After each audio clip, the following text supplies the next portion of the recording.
façon, aujourd'hui, elles ont été votées en Assemblée Générale. C'est clair, c'est le retrait du projet de loi, le retrait de cet actuel projet de loi, pour une remise à plat complète. Et c'est parce que c'est d'une toute autre réforme dont on a besoin. La réintégration de l'EPIC SNCF, de l'EPIC RFF dans la SNCF.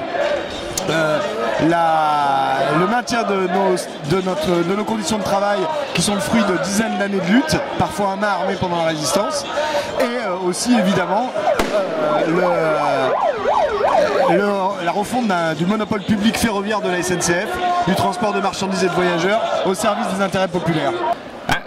L'impact sur le resserrement d'une seule entreprise, il serait bon si effectivement la vraie velléité du gouvernement c'était de faire véritablement une entreprise de service public. Aujourd'hui on sait bien avec les libertés qu'ils prennent avec le texte de loi que ça ne sera pas le cas puisque ce n'est pas la création d'un EPIC mais la création de 3. Et les gouvernements qui vont succéder s'amuseront à défaire successivement les 3 EPIC pour en faire des entreprises privées. C'est connu, c'est ce qui va se passer. Le gouvernement, eux, ce qu'ils expliquent à tout le monde, c'est qu'ils veulent réunifier. Or, ils ne réunifient pas du tout, puisque c'est au lieu de 2 entreprises, RFF et la SNCF, on va créer SNCF Mobilité, SNCF Réseau. Il y a juste les 3 lettres. SNCF, une marque qu'on retrouve, mais il n'y a rien de commun. On a 3 interlocuteurs pour faire passer une consigne de travaux. Aujourd'hui, pour changer une traverse, ça passe par RFF qui redonne les consignes à la SNCF pour commander les travaux. On est dans des situations aberrantes. Aujourd'hui, il faut qu'on travaille tous ensemble pour un vrai service public. C'est ça qu'on veut. Moi, je suis là pour apporter mon soutien, tout en n'étant pas cheminote. Je suis quand même usagère de la SNCF. C'est aussi un combat qui concerne les usagers, puisque derrière tout ça, c'est la dégradation de nos conditions de voyageurs.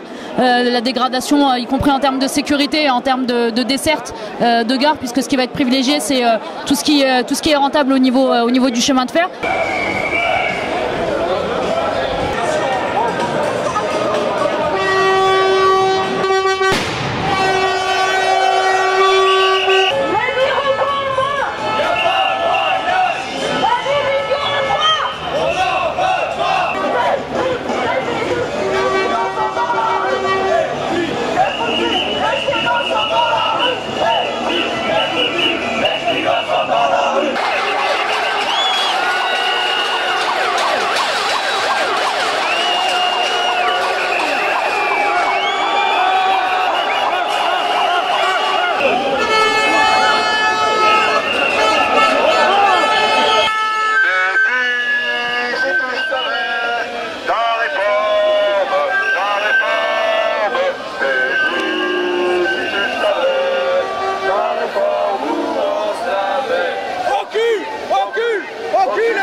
On jette pas de projectiles. On est là pour la grève. On n'est pas des casseurs. On fait rien de mal. On se bat pour nos droits. On casse rien les mecs. On casse rien, on jette rien.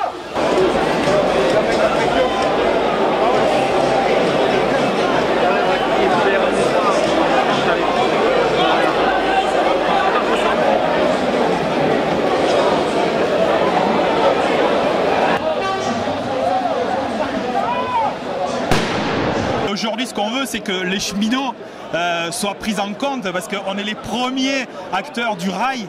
Aujourd'hui, on est des experts. Écoutons-nous, que le gouvernement nous entende et nous écoute. Les cheminots sont en grève depuis maintenant 2 jours.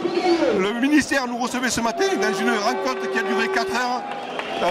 Un gouvernement qui jusqu'à là était inflexible sur le contenu de sa réforme commence à sentir que la mobilisation des cheminots est payante et commence à fléchir.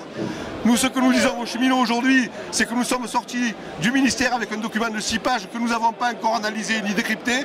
Nous donnerons tous ces éléments aux cheminots, nous fournirons notre analyse aux assemblées générales et au final, ce sont les cheminots qui se détermineront sur le contenu et l'appréciation du contenu de ce document.